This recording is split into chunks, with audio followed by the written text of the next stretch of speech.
जय श्री राम। तो आज की चर्चा का विषय है रामायण से राम रावण युद्ध। तो आज इस पर चर्चा करेंगे और ये समझने की कोशिश करेंगे कि 9 दिनों से जो युद्ध चल रहा था उसमें रावण मारा नहीं जा रहा था राम जी के द्वारा। तो ये क्या कारण था कि वो मारा नहीं जा रहा था, तो इस पर चर्चा करेंगे आज। उससे पहले गुरु को प्रणाम करते हैं। ओम अज्ञानतिमिरान्धस्य ज्ञानाञ्जलाशलाकया चक्षुरुन्मीलितनेन तस्मै श्रीगुरवे नमः। वन्देऽहं श्रीगुरोर्श्रीयुतपदकमलं श्रीगुरून् वैष्णवांश्च श्रीरूपं साग्रजातं सहगं रघुनाथान्वितं तं सञ्जीवं वाञ्छाकल्पतरुभ्यश्च कृपा सिन्धुभ्यः च पतितानां पावनेभ्यो वैष्णवेभ्यो नमो नमः। सभी वैष्णवों को, सभी गुरुओं को, सभी गुरुओं के चरणों में मेरा कोटि कोटि दंडवत प्रणाम। सभी वैष्णवों को, सभी भक्तों को यथा योग्य दंडवत प्रणाम। तो अब इस पर चर्चा करते हैं कि श्रीलंका में राम जी और रावण के बीच जो युद्ध चल रहा है, तो वो रावण 9 दिनों से प्रयास करने के बावजूद रावण मारा नहीं जा रहा था। अब 9वां दिन शाम की वेला युद्ध समाप्त हो चुका था। जी के सैनिक शिविर में सन्नाटा पसरा हुआ था। जामवंत, सुग्रीव, अंगद, नल, नील आदि कई वानर सेना योद्धा चिंता में बैठे हुए थे, किंतु उनमें सबसे अधिक निराश विभीषण थे। और राम जी के देह पर विभिन्न घावों को देखकर उनका हृदय बैठा जा रहा था।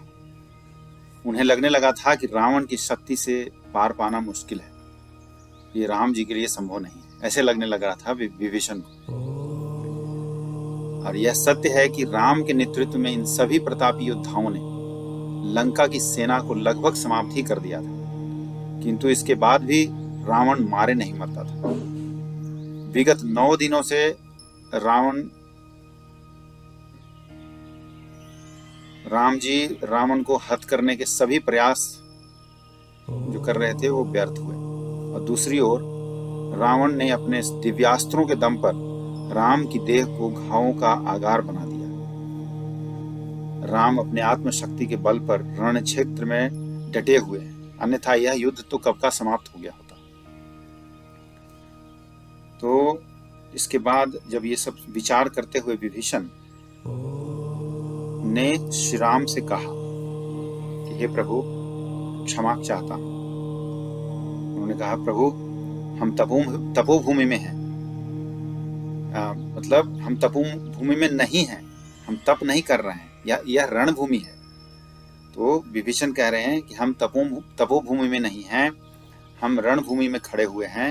हमें अपने घोर शत्रु रावण के आनंद, उसकी तुष्टि तृप्ति पर नहीं है, अपितु रावण की युक्ति, शक्ति और मुक्ति पर विचार करना होगा।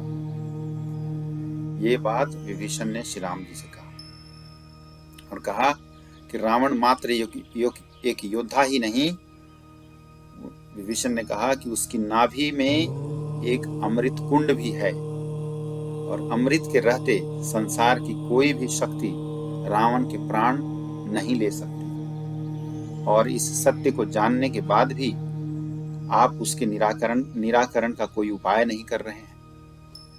ये बात विभीषण जी ने राम जी से कहा।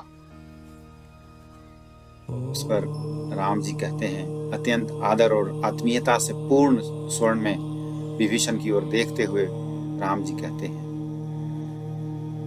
लंकाधिपति विभीषण, अमृत का अर्थ होता है जिसे धारण करने से हम मरे नहीं, और जिन कामनाओं, वासनाओं, इच्छाओं को हम अपनी मृत्यु का कारण मानते हैं, वस्तुतः वे ही हमें जीवित रखती है। तो राम जी कह रहे हैं कि जिन कामनाओं, इच्छाओं और वासनाओं की वजह से वो समझते हैं कि वही हमारे मृत्यु का कारण है, हालांकि वे ही हमें मरने नहीं देती, वे ही हमें जीवित रखती हैं। और जिसे आप रावण की नाभि में वर्तमान अमृत कुंड कह रहे हैं, वे रावण की वही अतृप्त इच्छाएं, वासनाएं हैं जो तृप्त होना चाहती हैं, जिससे रावण स्वयं को रिक्त करते हुए इस संसार से मुक्त हो सके।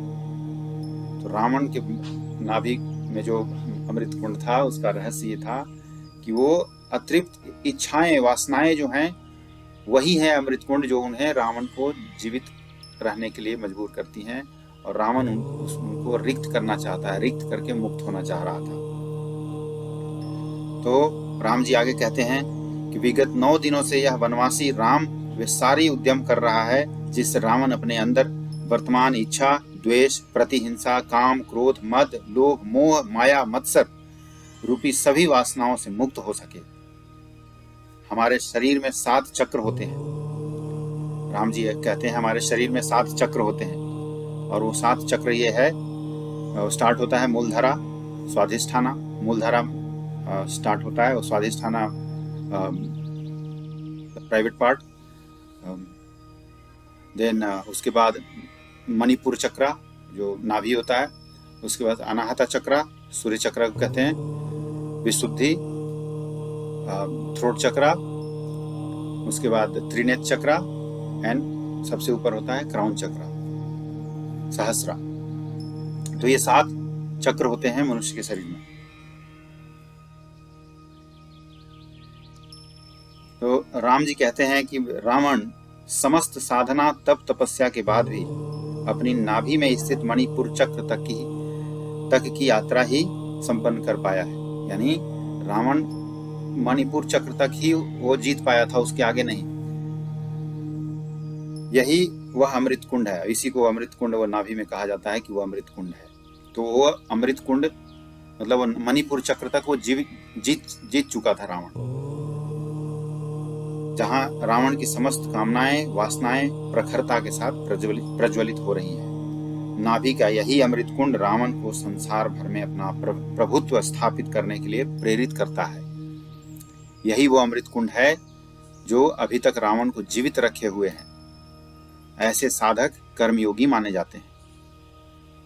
वे इस नश्वर जगत में अपनी प्रभुता स्थापित करने के लिए संसार के किसी कार्य को करने के लिए सदैव तत्पर रहते हैं।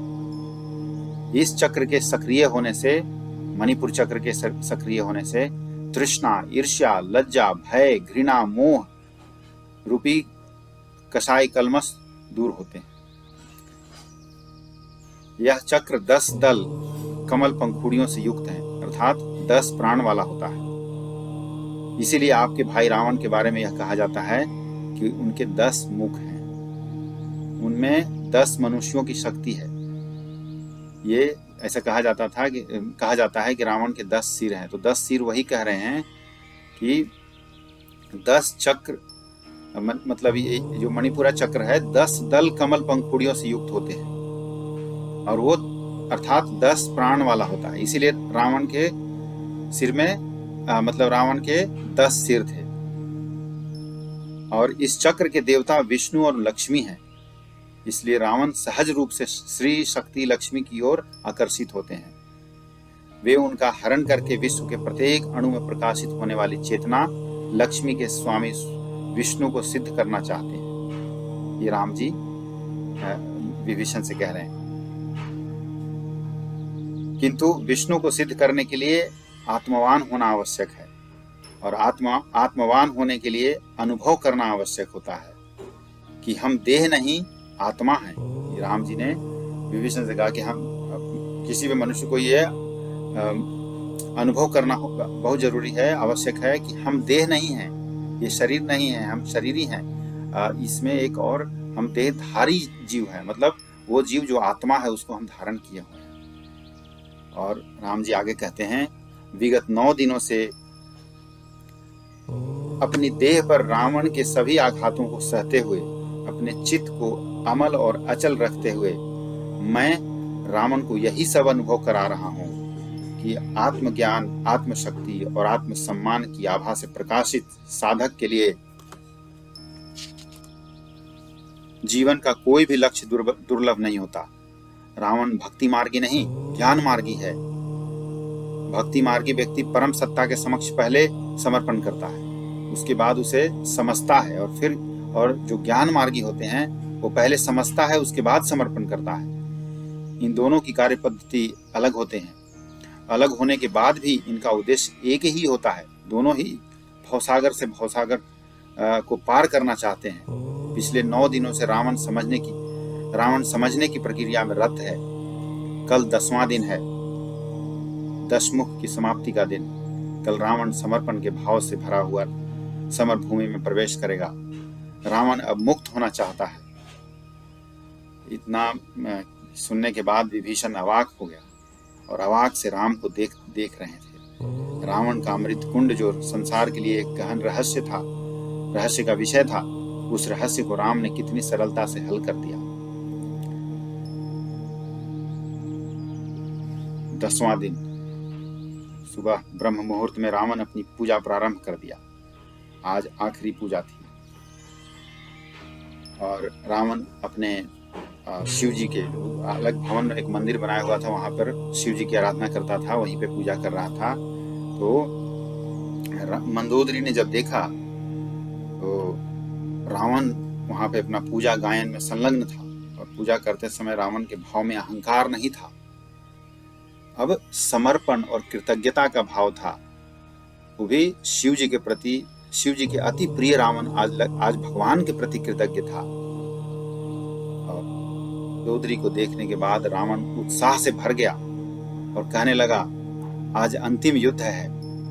राम चाहता तो वह मुझे पहले ही दिन मार देता। रावण ये बात मंदोदरी से कह रहा है कि राम अगर चाहता तो मुझे पहले ही दिन मार देता, किंतु वह मुझे मृत्यु नहीं मुक्ति दिलाना चाहता है, इसलिए वह 9 दिनों से मुक्ति देने का कार्य कर रहा था। हे मंदोदरी, यह रावण के लिए गर्व की बात है कि उसे मारने के लिए भगवान को भी अवतार लेना पड़ा और भगवान आज श्रीलंका में पधारे हुए हैं। ये बात रावण ने मंदोदरी से कहा और आज कहते हैं रावण आज समर्पण और कृतज्ञता का भाव है रावण के चेहरे पर। तो इस तरह से यहाँ पर मंदोदरी को समझाते हुए रावण फिर युद्ध में जाता है